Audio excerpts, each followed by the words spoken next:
Hej och välkommen till Filmfolkets podcast. Vi som pratar idag är Göran, Johannes, Daniel och Björn.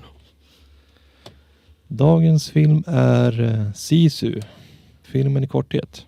Ja, det är 1944 och Atami Korpi är guldgrävare i finska Lappland medan Nazityskland är i reträtt under Lapplandskriget. Och på väg till Rovaniemi för att prisbedöma sitt guldfynd så ryker Atami ihop med ett Waffen-SS-förband som tagit finska kvinnor till fånga. Och de vill ha åt hans guld för att kunna köpa sig fria från sådana många krigsförbrytelser. Nazisterna jagar Atami som då vägrar att dö full av Sisu. Bra summerat. Vad säger vi om skådespelarna? Jo, men alltså det var ju liksom intressant att de trodde att de var liksom hur starka som helst och sen så föll de liksom en efter en när de liksom träffade på honom. Och så sen så känns det som att vi sa väl någonstans att han kändes som en rollspelskaraktär som den som spelar karaktären rullar bra. Att han lyckades komma undan med ganska mycket skråmor men fortsätta att överleva liksom vid vissa liksom tillfällen som skulle tagit död på vem som helst. Han rullar 20 hela tiden han. Ja, han blir skjuten flera gånger och han får splitterskador från landminer och det är väldigt mycket som händer. Väldigt lite som saktar ner den här karln så att säga. Han bara fortsätter han. Ja, han rör sig framåt hela tiden. Mm. Film som görs med glimten i ögat om man säger så. Den är ju väldigt överdriven. Men på ett underhållande sätt. Oh jo. Det blev ju väldigt mycket fiction där han liksom lyckades hålla sig fast med hackan liksom i planet. Även fast det var mycket fiction redan så blev det liksom stapeln gick upp. Hans närmast övernaturliga förmågor stegrar med filmen. Så till en grad att det är fortfarande underhållande men det är ganska väldigt Som vi nämnde. Man får ta den här filmen med en nypa salt. Men overall tycker jag den har bra pacing. Alltså det är som bra fart i den. Den sakta som inte riktigt ner. Alltså när man känner att den borde sakta ner, då smäller det till igen. Då börjar nästa liksom nästa skador hoppar in om man säger så. Varje gång han får en lugn stund och får vila en liten stund, då kommer nazisterna igen och skjuter mot honom och spränger honom och hänger honom. Terrorisera honom. Honom. Det var ju det där jag tänkte på, att han hade ju liksom väldigt tur där. Att han liksom lyckades hålla sig fast i ett visst läge så att när de kom igen så började den där trägrejen att falla ner. Så att repet börjar ju sakta liksom fara bort från pinnen.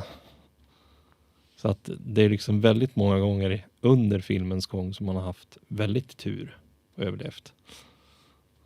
Ja, han blir ju hängd där och allt medan han hänger då för att överleva så avlastar han ju han avlastar ju strypsnaran och hela den här schavotten då, som är byggd av en skylt i en nedbränd bensinstation börjar ju ge vika när det här flygplanet kommer förbi. Muskulaturen på hans nacke måste vara något enormt för att kunna överleva och vara hängd i nästan 12 timmar. Ja, när han hänger där och spelar död liksom, han måste ju spänna sig något enormt. Något enormt. Fast han ser fruktansvärt avslappnad ut. Ungefär som han hänger från en stolpe. Ja. Så hade han spänt sig så hade det sett annorlunda ut, tror jag. Men det var ju schysst av nazisterna att ge en guldklimp i alla fall för hans besvär. Ja, Sen var väl de inte beredd på att han skulle komma tillbaks. med all rimlighet så skulle man nog inte förvänta sig att han skulle komma tillbaka alls. Men han gjorde ju det. De såg ju par ganska gånger. chockade ut. Oh jo. Ungefär som de såg ett spöke, men något värre för de var...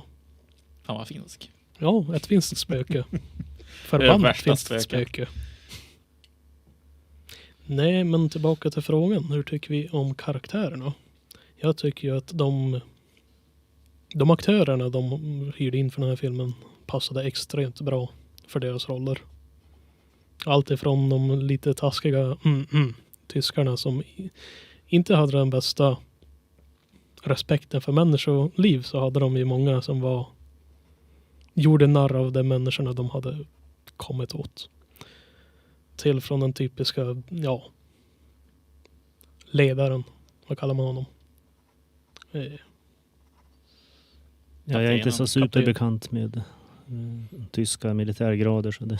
Ja, men visst. Den som har mössan. om man säger Ja. så. Ja. Och så huvudkaraktären är ju precis vad man vill ha utav en förbannad finsk. Tycker jag. Nej, men jag tänkte för att inte ha några dialoger alls, så han är väldigt bra liksom på att uttrycka sig genom kroppsspråket.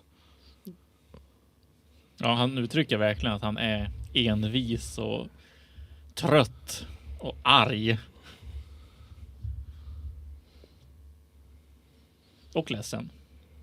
Han har ju bara några få repliker där i slutet på filmen.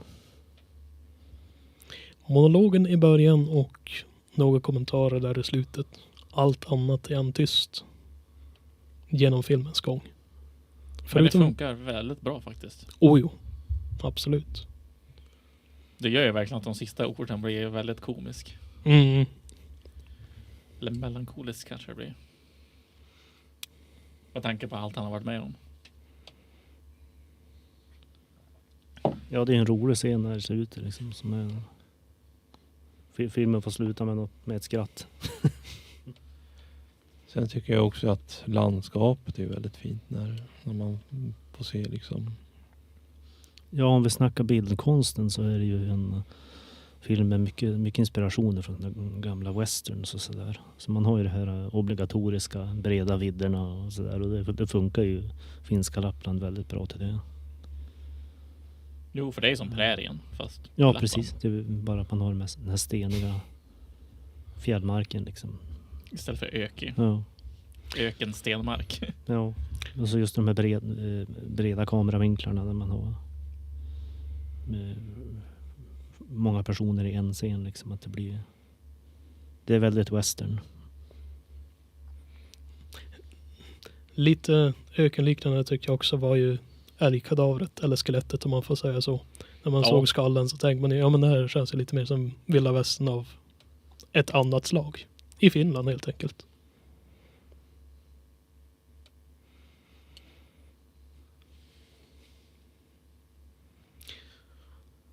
Det var väldigt fina färger i landskapet. Det säga, röd, orange och grönt. Bland med bergen och otroligt snyggt. Om man bortser från kroppar och sånt som hänger från lyktstolpar. Ja, det var ju... Effektfullt, men Ja. Ja. Just det med lyktstolparna, det var ju något som var väldigt... Ja, en ganska ökänd detalj från de här finska krigen. alltså det är ju bra terrortaktik. Det är det ju. För det är ju ganska hemskt. Ganska makabra saker som hände just i Finland. Om vi bara tar vinterkriget som exempel, när de la ut lik i olika påsar, och när deras frysta lik hade frysit över så användes de ju också som en terroraspekt. Så ja, många groteska saker har hänt i Finland och dess andra krig så att säga. Allt från ryssarna till tyskarna. Ja. Inte första gången de har varit med om något brutalt så att säga. Det är en ganska simpel story. Det är som en... Det är lite blandad av en hämndfilm och en överlevnadsfilm typ. Jag fick lite idén en gång i filmens gång. Men jag känner lite grann, det här känns ju lite mer som en finsk John Wick av vissa scener. Han överlever saker han inte borde göra och han är väldigt effektiv när det kommer till att ta ihjäl sina fiender. Ja, de har lite samma beskrivningar. Mhm. Liksom det här är någon du inte jävlas med. Mhm. Bara hör du att han finns där, så låt han vara bara. Gå Gå din därifrån. väg. Vänd dig om, gå din väg. Beskattade är ju lyckliga att det inte var värre. Ja. Ja. Nej, men det var ju som att de skulle ju ha lyssnat på den där ordern att de skulle dra till Norge. Ja. Men de bestämde sig för att men vi ska fortsätta hämta det där guldet som han hade. Girigheten. Men å andra sidan han hade ju typ rätt också. Det återvänder de så är det ju stor chans att de dör. Så klart att de vill ju överleva dem också. Ja, men det är väl lätt att tänka att de är en bataljon liksom, medan han är en ensam gammal gubbe som är skadad. Vad är sannolikheten att det bara är skrönor? Att han är så farlig som han är? Så de tog chansen. Mhm. Eller ja, kapten valde ju, det är han som bestämde. Det beslutet kostade dem dyrt. Mm. De rullade dåligt. Haha. Alltså, no pun intended, men alltså vi säger, vad heter det, om man skulle säga att huvudkaraktären är rollspelskaraktär och sen tar man de gick in liksom i vad de inte visste hur man ska säga det som. Det är en del obehagliga scener där med improviserade ingrepp. Då Atami behandlar sina skärsår och skottskador. Han använder ju allt möjligt där med... Ja. Kladda lera i såret. Bränna igen en skottskada. Och han syr ju igen något skärsår också i buken där med. Och stålvajer. Ja, liksom. precis. Mm. Så om man är lite känslig för sådana scener så kan man ju titta bort. Ja, det var ju ett par gånger jag var tvungen att kolla bort för att jag har svårt för sånt här liksom. Det var lite groteskt när han tryckte in benet i stolpen där för att hålla sig uppe när han blev hängd. Alltså just ljudet och visuella, det är Armeringsjärn i såret liksom. ja. Alltså det gör ont bara när man ser det och hör det.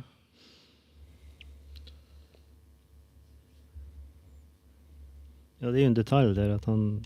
Just det där benet tar ju väldigt mycket stryk. Han blir skjuten åtminstone 2 gånger. Och så det här med armeringsjärn och det är mycket, men han går ju ändå som folk i slutändan. Inte bara gå, utan han bärde på en tysk soldat över axeln medan han sprang ifrån.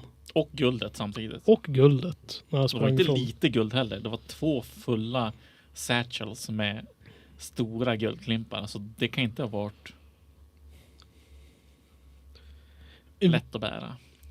Vi måste ju överväga vilken smärttolerans har den här finnen. Han måste ju nästan inte känna någonting för att vara så extrem som han är. Ja, det känns ju, men han ger ju aldrig upp. Ja, men visst. Han vägrar ge upp. Ja, de nämnde ju det, eller, att även den finska regeringen kunde inte kontrollera honom. Så de bara släppte honom i Vildmarken. fiendezonen och då fick han bara göra som han ville. Se till att de försvinner härifrån typ. Dödade 300 ryssar själv. Det är en enmans dödspatrull. Jo. Ja, i början på filmen så är han ju där uppe i norr för att han vill ju komma bort ifrån kriget. För det är något som kommer på tal senare i filmen, att han har ju varit elitsoldat under vinterkriget då. Men nu då så har han ju dragit sig undan. Och vinterkriget förlorar han ju allting. Sin familj. Så man kan tänka att han dog tekniskt sett i vinterkriget. Dog och föddes på nytt som ubersoldat. Eller som ryssarna säger, Koschei.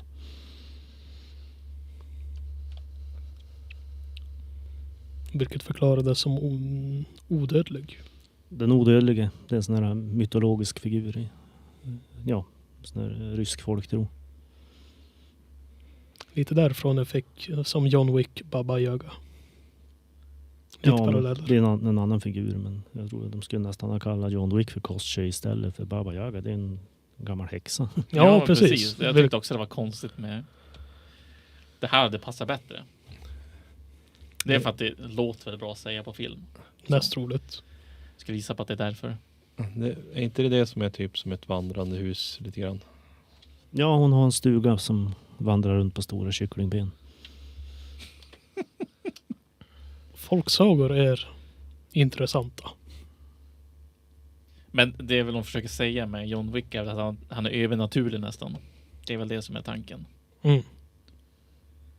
Det här är liksom ingenting du kan ta död på, utan den tar död på dig. Det är som en mardröm. Ja, som den här kvinnan sa, ja, men hon trodde inte heller att han var odödlig, men han vägrade dö. Ja, Distinkt skillnad. det är inte samma sak. Essensen av Sisu. Sägs. Vad har vi att säga om filmmusiken? Jag tycker det är väldigt stämningsfull musik liksom. Och den smälter in väldigt bra. Det är liksom för storyn framåt liksom. Jag gillar några scener när de körde i början, när man fick se tanken. Och då var det lite Red Alert-känsla i musiken i bakgrunden. Elgitarr med riktigt uppskruvad fass. Mm. Inte riktigt distortion, men fass. Så det var... kändes lite Red Alert-aktigt. Det var coolt. Och så marscherande som... ja, men, istället för trummor typ. Lite Frank Kruplecki eller vad det är. Exakt. Ja. Sen är det med andra musiken är ju också inspirerad av gammal western. Men de har ju också lagt in lite sån här mongolisk strupsång och grejer också. Mm. Lite intressant. Har inte samerna något liknande? Bara att de kör inte samma baston. De kör ljusare, men de har ju typ något liknande sångsätt. Det har de. Eller, jag kan ju minnas fel också. Det är inte inkorrekt, men det För de har väl något folksångaktigt som det påminner. är inte joddel, men det är Tänker på jojken. Ja, just det. Ja, men det här var inte jojk. nej, men jag tänkte de är Det var snarlikt. Det snarlikt, påminner om liksom. det. Båda Ja, ja. har ju som liknande, bara att den ena är ljusare, det är mer egen röst, medan den andra använder mer halsen då. Throat singing. Funderar lite grann på ljudeffekterna. Det är mycket ljud liksom från Söligt. sörligt kan man ju i och för sig säga, men Det är mycket sådana scener som blod som sprutar och liksom ljud från vapnen och allt ifrån landminerna och när planen kommer och där pansarvagnen kör över kropparna. Splatter och olika. Ja.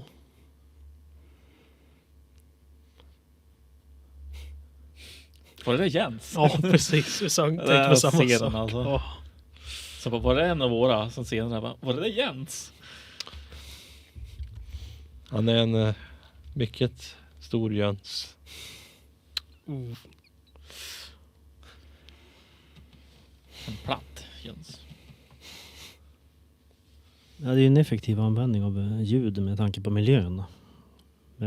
Liksom ganska, Myrmark. ja, men det är ganska platt. Och, det är liksom, och då blir det ett särskilt eko på ljud och sådär. Så de använder ju skottlossningar och explosioner väldigt effektivt. Det är en bra ljudbild, bra djup i effekterna. Jag tänkte jag hörde inte så mycket vind. Eller var det jag som kanske var helt döv? Nej, det har du nog rätt i.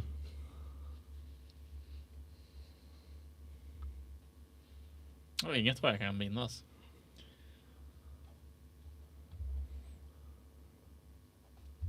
Musiken som fick ta över istället. Det var mer stämningsmusik. Mm. Jo. Nej, det kanske var den som liksom fick ta den effekten liksom med musiken.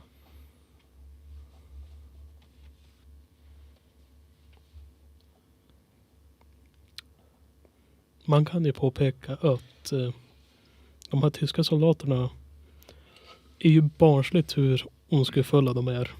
Speciellt så kallade kapten. Som hade ansåg ingen förlust om han förlorade sina män. Antingen där borta vid minfältet eller han ledde dem att gå och döda den här karln då. En efter en som stupade och han fortsätter sätta ut dem som sköldar för sig själv, mer eller mindre. Speciellt där i slutet där jag tycker han är det som mest ondskefullt. Alla andra soldater har ju blivit dödade eller dött av olika andra anledningar. Och det han gör det är att han skjuter ju då den här stridsvagnsföraren. Det sista han gör för att fly för sig själv. Ja, han vill ju ha guldet. Så. Guldet för sig själv. Ja. Det är ju verkligen cartoon-vilden level på det hela, fast mer brutalt på många sätt. Hade inte förvånat om man hade planerat att döda piloten också sen. Det förväntar jag mig. Hur var det där? Det var ju en, jag tror sovjetisk plan. Och så var det ju i varje fall bomben som var där bak i skuffen, håller på att säga, var ju målad med det här med en cykel. Och sen var det väl lite annan brytning på piloten. Var han rysk kanske? Ja, de ska vara tyskar allihop. Okej. De har säkert stulit ett ryskt plan i så fall. Fullt möjligt. Ja, det är väl märkbart att några av skådespelarna, de försöker sig på tyska dialekter i sin engelska. För de pratar ju engelska. Och det är ju lite upp och ner med det. Om vilka som gör det bra och vilka som låter väldigt finska. Jo. All finska var ju på finska, men om vi ska förvänta oss att resterande är på tyska så var det ju bara på engelska. Så lite frågetecken hur... Ja, det ska ju vara lättförståeligt för resten av världen. Men ja, internationell publik. Precis. Liksom, det blir lite jobbigt om allting bara är på utländskt hittepåspråk för engelsktalande människor. det blir jobbigt. Svårt att läsa. Etc. Det är säkert fast i mig i filmen, men jag hade ju lite tendenser att skratta när jag pratade finska. Även om det var väldigt brutala scener, så jag kunde inte hjälpa det. I övrigt så, ja, tyckte det var en väldigt... Utöver att det är en blödig, brutal film, så väldigt spännande. Tyckte väldigt mycket om den. Är det någonting som vi kan komma på som skulle kunna gjorts bättre eller övriga tankar? Jag tycker den är kompetent gjord för att vara en film med en 6 miljoner budget. I alla fall vad internet har att säga om det. Det ska väl vara dollar då. Ja, det är väl ganska lite med tanke på att den är inte så gammal, den här filmen. 2 år. 2 år, ja. Och 6 miljoner budget, det är ganska lite. Ja, men den funkar i sin helhet. Jag känner att den behöver inte mer och den behöver inte vara mindre heller. Den är underhållande, spännande. lite överdriven ibland, men det är välkommet. Men det tillför ju till underhållandet. Jo. Den är ju som inte... Alltså de har ju inte promotat den som att den ska vara realistisk. Nej. Inte sån allvarlig film. Nej. Så. Jag ska säga det är lite roligt här att det är Jorma och Onni Tommila som är... Jorma är alltså Atami och Onni är ju den här stridsvagnsföraren. De är far och son. Och regissören Hjalmar Helander är Onnis morbror. Så det är lite så. Hur som helst, det är väldigt bra casting. Jo. Tycker alla gör ett riktigt bra jobb. De förfyller sina roller extremt bra.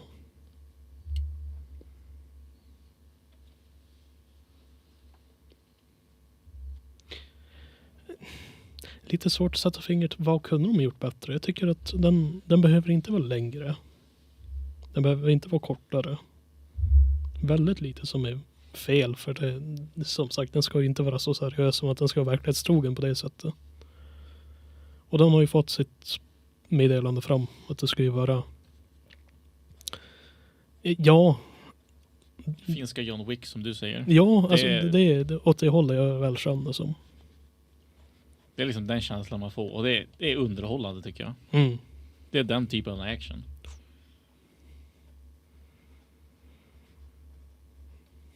Lite söligare än John Wick tycker jag. Ja. För det är många scener som är fokuserade på just skadorna. Och det är bara för att visa liksom hur överdrivet det är att han överlever alla de här attackerna. Desto mer du försöker döda honom, desto kraftfullare kommer han tillbaka. Han ger då fan inte upp. Huggen, skjuten, sprängd och han satte sig själv på... Han satte eld på sig själv där han var dränkt i bensin. När han sen hoppade ner i den här sjön då. Ja, så inte attackhunden skulle slita han i stycken. De ville göra absolut vad som helst för att överleva. Och där är slutet när planet hade kraschat i en träskig, bucklig miljö. Hur han då för det första kom ur planet och sen kunde simma igenom all den här gyttjan för att komma upp. Eller leran, rättare sagt. Det tar en jävla massa strider för att ens överleva plankraschen. Ja. Han tog sig igenom en jävligt mycket i den här filmen. Man hade velat veta lite mer vad som hände med honom efter filmen. Han blev ju rik som sagt från det guldet han tog tillbaka, men vad hade han för ambitioner efter det? Ja, det kanske vi får veta i uppföljaren som är tänkt att komma 2026. Just det.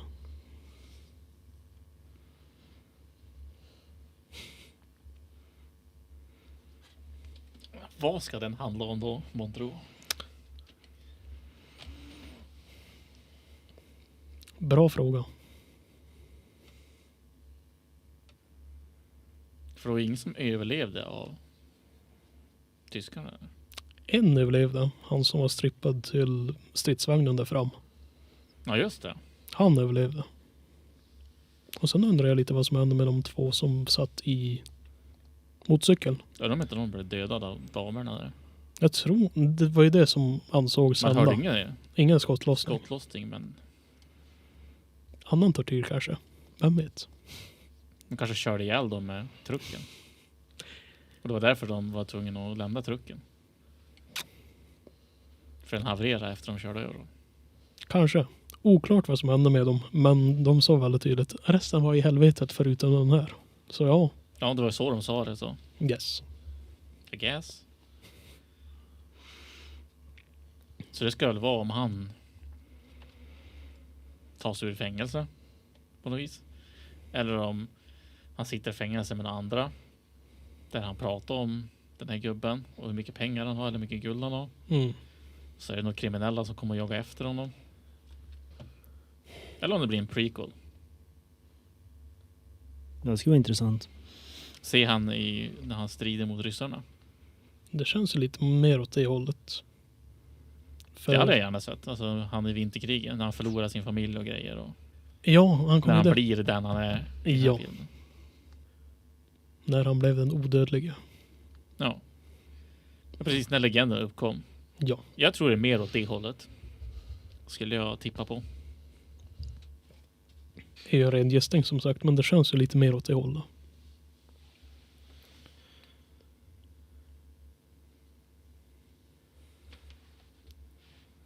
Hade vi pratat om några eventuella idéer till nästa gång? Ja, jag hade ju en idé om Northman som kunde vara kul att se.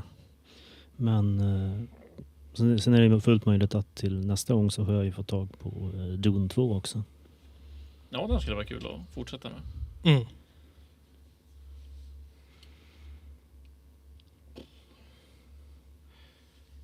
Jo, precis. Hur blev det med Furiosa?